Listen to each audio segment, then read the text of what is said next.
What's up guys, welcome back to the channel. Today we're going to be talking about how to land the body cross, and I'm going to have some guys help me out so we can each give our opinion. Today we did a sparring session. I have Max and I have Ethan helping me.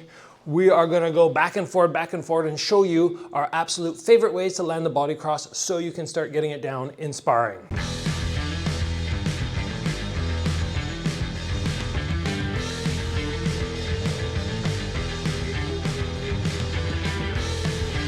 So a lot of people constantly ask me, how do you land shots to the body? And it's not as simple as just one idea, but what we're gonna do today is Ethan, who's behind the camera right now, Max and myself are gonna show you a shot or a setup or a concept that helps us land body crosses. I'll do something like this in the future on all the other shots, but today, just the cross. I'll get a start. Why don't you start, Max? Give us a setup first. So one that I've really liked for a while, I'm usually in the open stance matchup as a southpaw, so I tend to like to break my partner's base with my lead foot sweep. And then from there, people will usually shell up nice and high and gives me a nice clear shot to the body. So what I'm trying to do is I'm trying to get my partner's weight onto their back leg, which is going to make it easier for me to boot this leg out front, and that'll usually tend to put me in a position like this or something similar. People almost always shell up high because they're out of position and they're scared of getting hit in the head. And then from here, I tend to land a nice clean cross to the body. So with a bit of speed. I love that. I love that. So the big thing that he's pointing out here, which I really like that you made note of, is how people guard the head. Yeah. Where they go, okay, you know what? Right here, I can protect everything. As soon as he taps me and I get compromised, right to there. This is high level because you're super aware of what people are going to do when you tap their foot. You've probably seen it like 1,000 times and just recognized. But for anybody out there, if you're somebody who, whether you're southpaw or orthodox, you like attacking the lead leg and you are somebody who can sort of pull, you can recognize very often that people are going to end off out of position. I think the southpaw versus orthodox, it might even work better though. Well, it puts me on such a dominant angle too, and even if for whatever reason it becomes unavailable, I'm still on this sweet angle that I can use to capitalize in other ways if the cross isn't available. I love that one. Okay, let's move into the next one here for myself. One of the ones that I like to really utilize is recognizing when you throw certain shots, openings are created. So I come with the left hook. If I come up here generally, even if he doesn't lift his elbow fully, there's going to be something down here that opens up.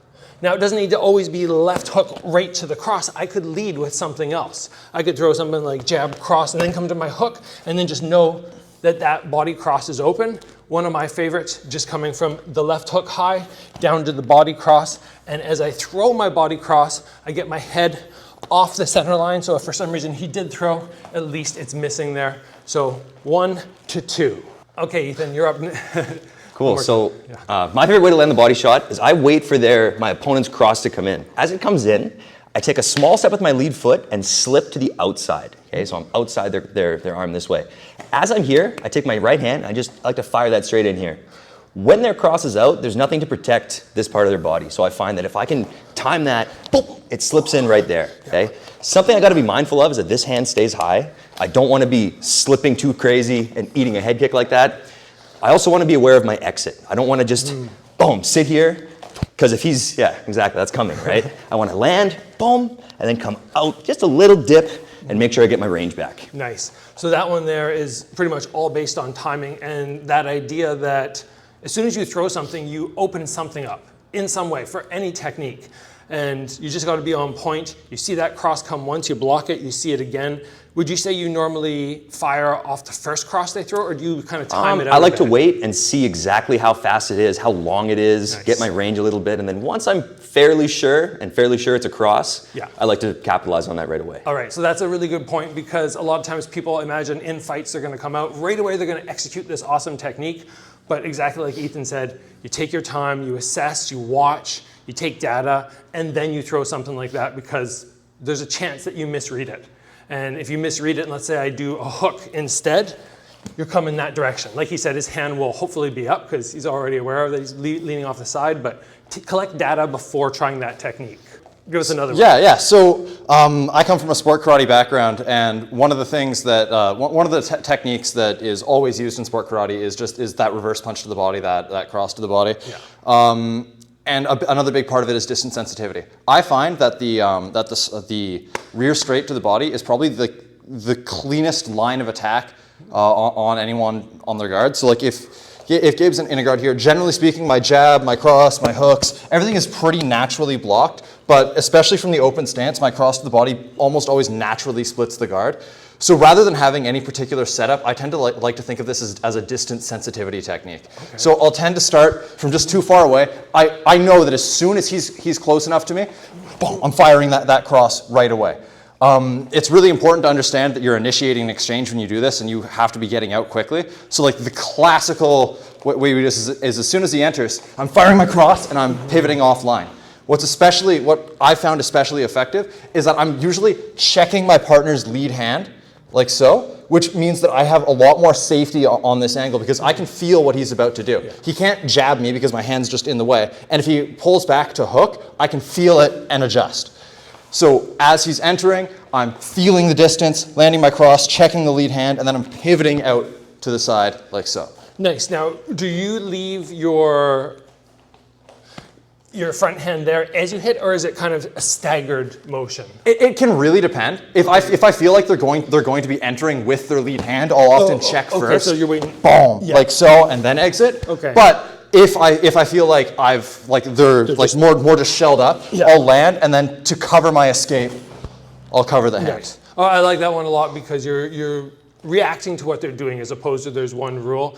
And the point you made is really good about how that's one of the holes that is actually open. Yeah. Because if you guys look at my stance, like you said, like the side's covered, not landing, body hooks easy, head, down the middle is covered, to the sides is covered, but I can't protect my body unless I do this. Yeah, which is going to create other openings and other holes. Exactly. So you're right. It might be the one spot that's just always there. Yeah. The next one is more of a concept. The way that I land body crosses is just throwing to the head a lot.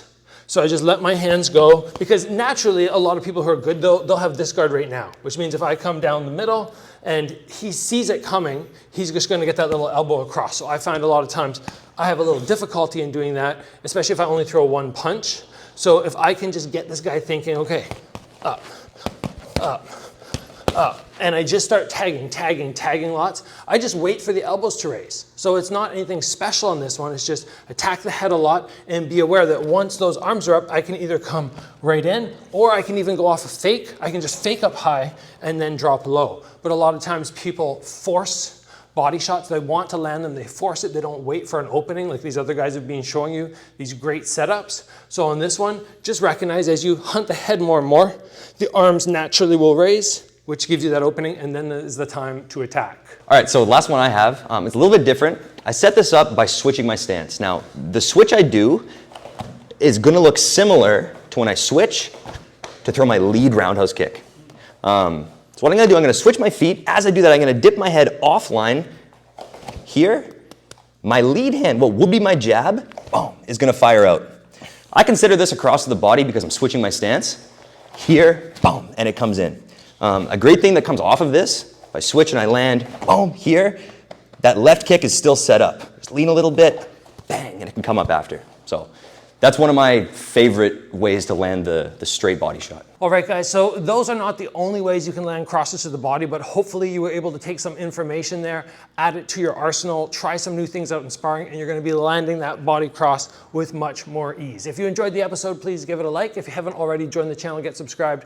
As always, train hard. We'll see you back here soon for another episode.